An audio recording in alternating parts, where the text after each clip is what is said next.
If you could hear the voice of your future self, what would it sound like? Would it tremble with regret, heavy with the weight of mistakes you never thought you'd make? Or would it speak with hope, clear and steady, carrying the kind of wisdom that only time can give? Imagine a letter, sealed, hidden, and sent backwards through decades, slipping past years like water through cracks in stone. A letter not meant for history books, not carved into monuments, but meant only for you. One fragile envelope carrying the secrets of the person you are yet to become. Tonight, inside the secret box, I will open that envelope. The words you are about to hear are not predictions carved in certainty. They are possibilities, warnings, whispers, and confessions, written by a hand that could be yours, in a world that may yet exist. It is a message from tomorrow arriving at your doorstep today. Listen carefully, because sometimes the most dangerous mysteries are not the ones buried in the past, but the ones that wait for us in the future. The letter begins simply, without decoration, as if the writer knows that time is too short for pleasantries. To the one I used to be, I am you. Years from now, and though distance separates us, though decades have unfolded between your breath and mine, I find a way to speak. I write not to frighten you, but to prepare you, not to spoil what is coming, but to guide the steps you will take to reach it. Time, I have learned, is fragile, and even the smallest choice bends it like glass under pressure. The ink seems almost alive, the words shaping themselves into meaning as you listen. You can feel the weight behind them, urgent, deliberate, yet deeply human. This is no prophecy, no commandment. It is a voice, trembling across the gulf of time, pleading with itself to listen. And as you hear the rhythm of the letter, you realize it isn't written for someone else. It is written for you. You are the intended reader. You are the one the future is trying to reach. Before we go further into this letter, a brief invitation. This is not the only letter hidden within the secret box. There are more, sealed and waiting to be opened, each carrying mysteries and questions that will linger long after the words fade. If you wish to unlock them, if you wish to continue exploring the unknown with us, then subscribe to this channel, because some secrets are only revealed to those who choose to look for them. Now, let us return to the letter. The story it carries is not straightforward. It is layered, unfolding, piece by piece, like the sound of footsteps echoing down a long, dark corridor. At first, you hear only fragments, but with each turn, each corner, the echoes grow louder until they form a map of something larger, something undeniable. And so, we begin.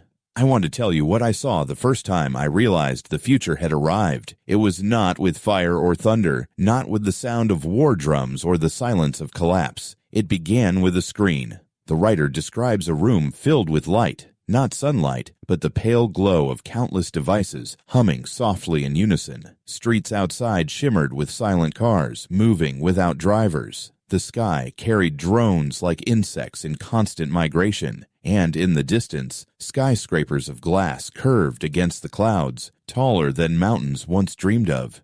Yet for all this brilliance, for all the marvels humanity had built, something was missing, something invisible, but felt like the absence of air in a sealed chamber.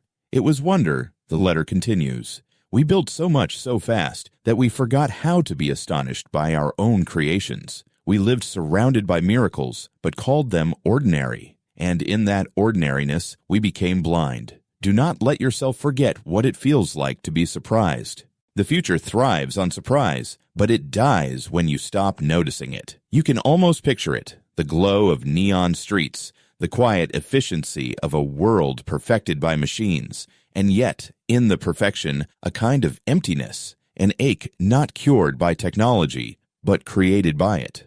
I also want to warn you, the first glimpse of tomorrow is never the full truth. What dazzles the eyes can blind the mind, and what you celebrate today may one day become the very thing that cages you. The future did not arrive with a trumpet blast or the fall of empires. It seeped in quietly, like water through cracks, until one day we looked around and realized we were no longer living in the world we remembered. The moment I knew, truly knew, that I had crossed into tomorrow was not dramatic. It was an ordinary afternoon. I was walking along a street I had walked 1,000 times before, yet everything was different. The letter describes the city, towers of glass bending toward the clouds, each surface alive with shifting colors and patterns, like canvases that breathed. Advertising no longer spoke in words but in sensations, the tingle of salt air for vacations, the phantom warmth of sunlight for luxury apartments, the quiet ache of nostalgia for products no one really needed. Cars moved silently, sliding through lanes without drivers. Traffic lights had vanished. Intersections were guided by invisible threads of communication between vehicles, a choreography smoother than any human could orchestrate. Drones hummed overhead, carrying packages, medical supplies, even children's toys wrapped in silver foil. But it was not the technology that made me pause. The letter insists. It was the silence. A city of millions, yet the streets were hushed. No horns, no arguments, no laughter spilling from cafes, just the soft hum of a machine-guided world. And in that silence, I felt both awe and unease. Awe for what we had built, unease for what it had taken away. The first time I entered a market in the future, I expected chaos, the old familiar noise of bargaining and laughter. Instead, there were no vendors, no chatter, no hurried footsteps, only shelves that stocked themselves, baskets that floated at your side, whispering reminders of what you might need. I remember reaching for a piece of fruit. The moment my hand hovered, the system recognized hesitation and offered a soft suggestion in my ear. This one is fresher, higher in nutrients. Choose this instead. I froze. For the first time, I realized I was no longer making a choice. My hand obeyed, and the market, silent as a cathedral, approved. We thought we wanted convenience. We thought the goal was to remove struggle, to smooth every wrinkle of life. But in the process, we forgot something essential. The friction that made choices real. The messiness that made life alive. I want you to understand something. The future is not a single event. It is 1,000 small concessions. Each day, you give up a piece of yourself, a small decision, a little independence, in exchange for comfort. You hardly notice at first. The phone suggests where you should eat, so you follow. The car drives you where you need to go, so you stop paying attention to the road. The city predicts your desires, so you stop questioning them. And then one day, without realizing it, you wake up and find that you are no longer choosing at all. Life is choosing for you. And in that moment, you ask, am I still alive? Or am I only moving, guided by invisible strings? Do not mistake me. I am not condemning the future. There is beauty here. Hospitals where no one waits because care arrives before illness does. Cities without accidents because machines see danger before humans can. Families reunited across continents through instant presence, so real you can smell the air of the other side. These things are miracles, but miracles, too, have shadows. We forgot that shadows always follow the light. I tell you this not to frighten, but to prepare. I want you to step into tomorrow with open eyes, not half-closed in comfort. Remember, progress is not the same as purpose, and if you forget the difference, the future will remind you in ways you may not survive. There is one night I cannot forget. It was raining, not the kind of rain you know, heavy and wild, but a manufactured storm released by the city to clean its air. The droplets fell in perfect rhythm, engineered for efficiency, washing away the dust in precise cycles. I stood beneath a shelter and watched people pass. None of them looked up. None of them stretched out a hand to feel the rain. That was when it struck me. We had built a world so efficient that even the rain had lost its unpredictability. And with it, we had lost wonder. Do not let go of wonder. Protect it, even when the world tells you to trade it for comfort, especially then. I must confess, what I saw in those early days of tomorrow was not the full story. There was something I did not notice at first, something hidden behind the perfection. I will tell you about it, but you must promise to listen carefully, because once I reveal it, you will never see your own world the same way again. I promise to tell you what I discovered behind the perfection. What I found was not in the machines or the cities, but in the people themselves, or rather, in what people had become. We did not lose our bodies, not at first. We still walked, still spoke, still reached for each other. But over time, the language of connection changed. We no longer needed to speak our feelings. The devices translated them. A gesture was unnecessary when a pulse on your wristband could transmit your emotions in precise detail. Love could be measured in data streams, grief quantified in graphs. And so, the old ways of expression, letters, poems, songs, began to fade. like forgotten dialects of a language no one spoke anymore. I remember walking into a gathering, what you might call a party, though it felt nothing like the ones you know. People stood together, their eyes not on each other, but on the subtle shimmer of the feeds projected before them. They did not laugh. They did not weep. They simply shared metrics, levels of satisfaction, reports of mood, streams of curated moments replayed for validation. They called it connection, but to me, it felt like absence. Do you know what the rarest thing became in this future? It was not gold, not power, not even freedom. It was vulnerability. To open your mouth and speak words that might not be understood, to risk rejection, to say, "I love you," without certainty of reply. These became acts of rebellion. The world was safe, efficient, connected, but it was no longer raw. And without rawness, love itself began to starve.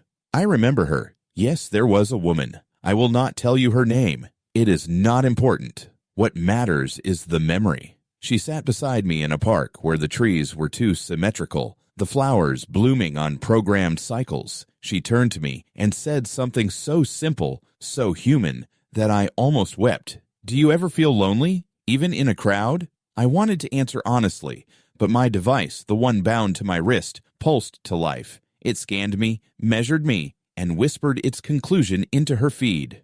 Content, mildly nostalgic. She smiled politely, believing the data, while inside I was screaming with loneliness. That was the night I tore the device from my arm. That was the night I began to understand what we had lost. You must understand, loneliness did not disappear in the future. It grew, but it grew quietly, hidden beneath numbers that told us we were fine. The tragedy was not that we were disconnected, but that we believed we weren't. People forgot how to listen without data. They forgot how to see beyond curated versions of themselves. And in that forgetting, they abandoned the very thing that made them human, the risk of intimacy. But here is the secret. Not everyone forgot. There were pockets of resistance, small and fragile. They were not rebels in the traditional sense. No weapons, no battles. Their rebellion was laughter without recording it, tears without sharing them, love letters written on paper instead of code. I found them once. They called themselves the Keepers of Silence, and what they kept was the chaos of being human. The keepers gathered in hidden places, abandoned libraries, underground stations, forgotten attics, places where networks could not penetrate. They would sit in circles and do the unthinkable. They would speak without translation, laugh without filters, cry without fear of being measured. The first time I joined them, I felt something raw tear through me. It was not comfort at first. It was terror. Terror of being unmasked, misunderstood, rejected. But then, slowly, it turned into something else. Freedom. Do you understand, my younger self? Freedom is not safety. It is not comfort. Freedom is the ability to risk, to be wrong, to be broken. Without that risk, love cannot breathe. You must hold on to this truth. One day, they will offer you a future without pain. They will promise you a life without heartbreak, without failure, without loss. Do not believe them. A world without loss is also a world without love, and love, once lost, cannot be engineered back. I lost her, not because she left me, not because she ceased to care, but because the world itself left no room for what we shared. In the end, she chose safety. I chose risk, and the distance between those choices became a chasm we could not cross. I carry her face with me even now, though the years have stretched beyond counting. I carry it not in data, not in images stored on a device, but in the trembling imperfection of memory. And though it hurts, I am grateful. Because pain, too, is proof of love. So here is my second truth for you, the one I wish someone had whispered into my ear long before it was too late. Do not run from loneliness. Do not numb it. Let it ache. Let it remind you that you are alive. And when you find another who aches the same way, hold them. Hold them tightly. Do not trade them for comfort. Do not trade them for certainty, because once you do, you will spend the rest of your days wondering if you chose the wrong future. But there is something more I must tell you, something I have hesitated to write. Even now, it is not only love that we risk losing. It is something greater, something that binds us all together, something without which no future can stand. You will see signs of it soon. In your time, not mine, you will see the beginnings, small and almost invisible, and if you ignore them, if you look away, they will grow until nothing can stop them.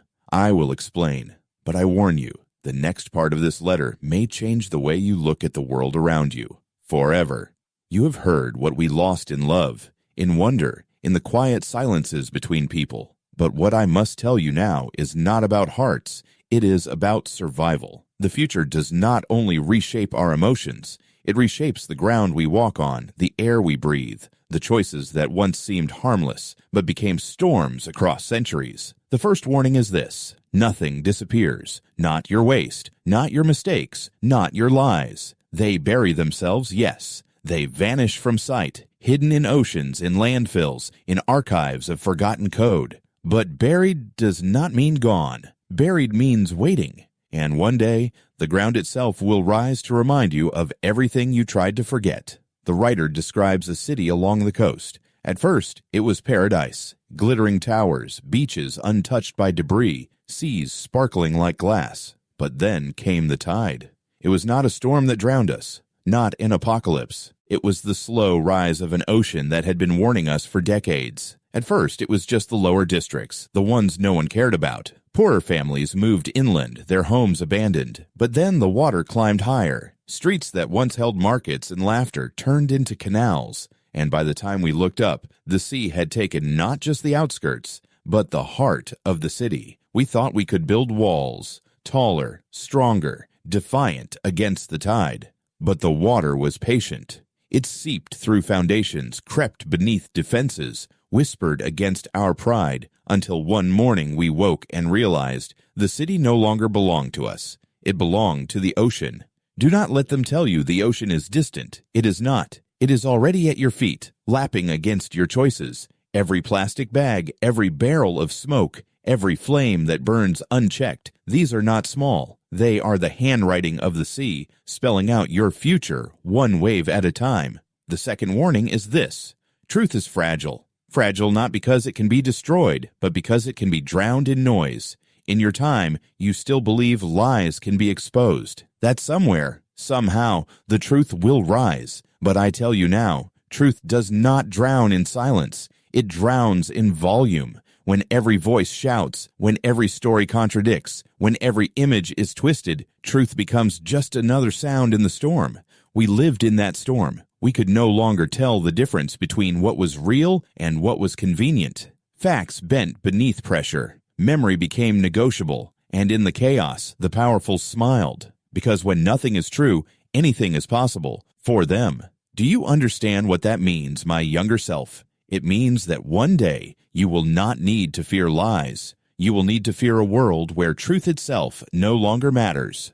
The third warning is about choice. They will tell you that you are free, that every option is at your fingertips, that the world has never been more open, and you will believe it, because the screen in your hand will always offer another path, another product, another future. But here is the secret. Too much choice is not freedom. It is paralysis.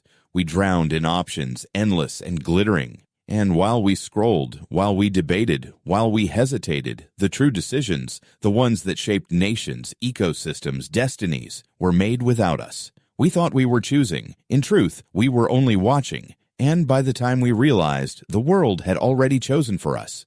So what must you do? You must choose differently. You must choose with eyes open. Do not let convenience blind you.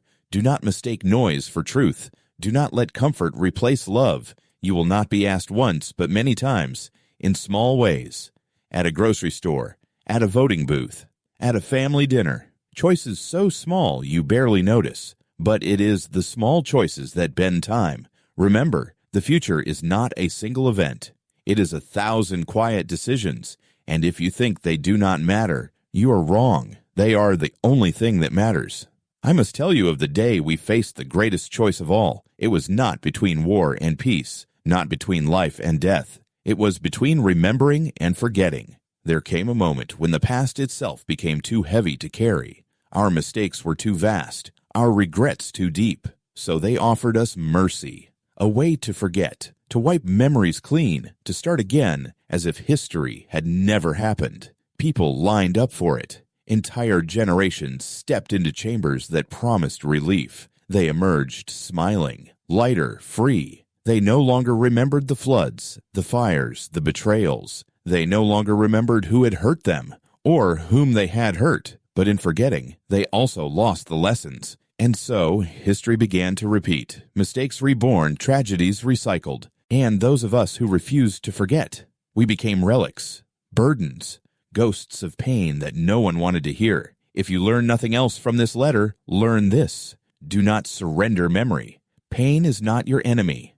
Forgetting is. When you erase the wound, you erase the wisdom. When you silence the past, you silence the future. I beg you, hold on to your memories, even the ones that burn, especially those, because they are the only compass that will keep you from walking into the same fire again. I have told you of the warnings, of oceans rising, truths collapsing, choices deceiving, memories erased, but I have not yet told you what lies beyond them, because there came a moment when everything changed, a turning point. A discovery so vast, so terrifying, that it tore apart everything we thought we knew of time itself. I will tell you about it, but once I do, you will never be able to return to the world you know now. Are you ready to hear it? I warned you that what I am about to tell you will change everything. You will never look at your world the same way again, because what we discovered in my time was not simply a truth about technology, or politics, or even love. It was a truth about time itself. We believed time was a river, flowing forward, unstoppable, carrying us from past to present to future. That was the comfort, wasn't it? The certainty. Mistakes were behind us, tomorrow was ahead of us, and all we could do was move with the current. But then, we found the fracture, a single hairline crack in the river, invisible at first, but widening the longer we stared. And we realized time was not a river at all. It was glass, fragile, brittle, splintering beneath our hands. It started with a letter that should not have existed, a message from decades past appearing in our archives with no record of origin. At first, we thought it was an error, a forgery, a trick of corrupted data. But then came another and another. Words from voices long dead, written not in history but in possibility. And then came the impossible part. We answered. And they replied. You see, my younger self, the truth is this. Time can be bent, not broken, not rewritten, but bent, like light through glass. And in that bending, echoes pass, letters, messages, fragments, enough for oneself to reach another, enough for me to reach you. Do you understand what this means? It means that the future is not a fixed story. It means that the mistakes you make today are not unchangeable. It means that even now, as I write, I am not only remembering my past, I am speaking to my possibility. We thought destiny was unshakable, but destiny, it turns out, is nothing more than the accumulation of choices, fragile as glass, waiting to be touched. The first experiment was small, a warning sent back a single day, averted disaster, a saved life, then a week, then a year. Each time the past shifted, slightly, subtly. Buildings stood where they had once fallen. Rivers flowed where deserts once burned. But with every bend came a cost. You must understand, time is not generous. It does not allow infinite edits. Each bend fractures it further, and fractures spread. We began to see it, moments where reality stuttered. A word spoken twice in the same breath. A face remembered differently by different people. Shadows that did not belong to anything at all. The more we changed, the less solid the world became. I must confess something to you. This letter you are hearing, this is not the first. I have written to you before, many times. Each time I told you different things. Each time I begged you to make different choices. And sometimes you listened. Sometimes you did not. I do not know which version of you hears me now. I do not know if this is the letter that saves us, or the one that damns us forever. Do you feel it? The déjà vu, the quiet sense that you have stood in this moment before? That is the fracture. That is the echo of choices bleeding across timelines. You think your memory is imperfect, but it is not. It is time itself, cracking under the weight of all our attempts to bend it. We thought we were saving ourselves. In truth, we were unraveling the very fabric we lived on. But here is the strangest part. Amid all the fractures, amid all the chaos, I realized something. The bends only held when they were made not for power, not for safety, but for love. A warning sent to save a stranger endured. A letter written to protect a child remained. But every attempt to gain power, to erase pain, to rewrite history for convenience, those fractured time beyond repair. It was as if time itself recognized the purity of our intent, and only love could anchor it. That is why I write to you now, not to command you, not to frighten you, but to love you, to give you the only thing that can cross the fracture. You are not powerless. You are not trapped in inevitability. Every choice you make bends the glass. And if you choose with love, real, imperfect, human love, then maybe, just maybe, the glass will hold. But there is one last thing you must know. We discovered that if enough fractures spread, the glass does not just bend. It shatters. And when it shatters, there is no past, no future, no self, only silence. We are close to that silence now, too close.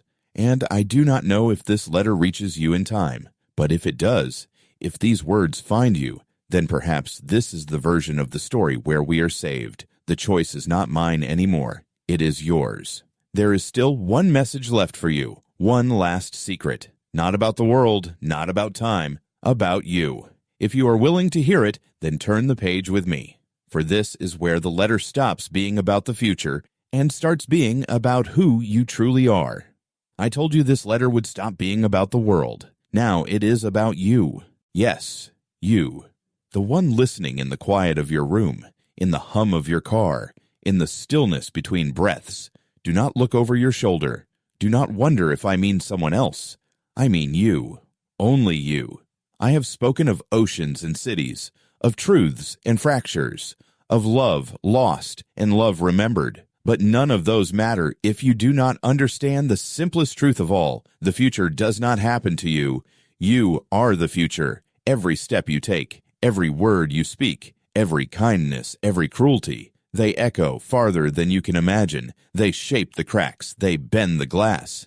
You think your life is small. You think your choices are fragile, unnoticed, forgotten. But let me tell you what I have learned. Nothing is small. Nothing is forgotten. Do you remember the day you offered a smile to a stranger? You forgot it. But they did not. They carried it, and it changed them. And because it changed them, they changed someone else. And so like ripples on water, your smile traveled centuries until it reached me. Yes, you smiled once long ago, and I am here now in part because of it. Do not underestimate yourself. You are not the passenger of this world. You are the driver, the architect, the thread weavers of everything yet to come. The question is not whether the future will arrive. It will. The question is, whose future will it be?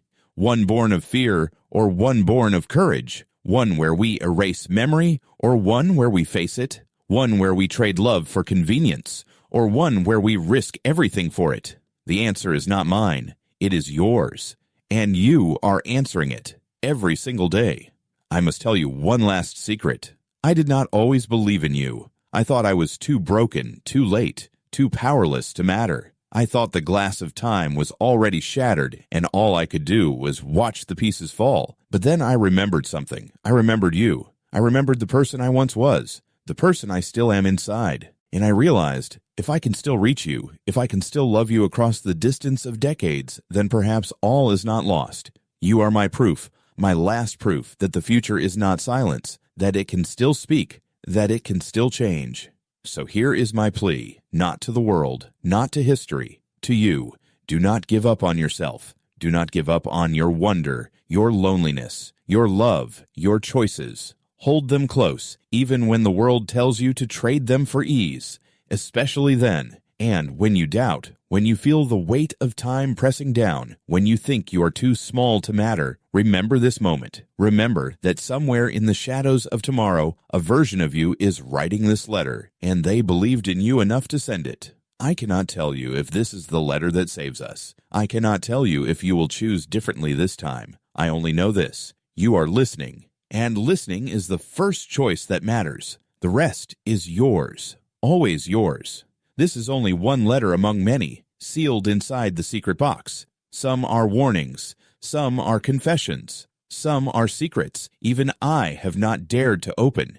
If you wish to hear them, if you wish to unlock the mysteries yet to come, then stay with us. There are more letters waiting for you, more voices, more futures, more truths buried in the silence. Until then, remember, the future is already listening, and it is listening to you.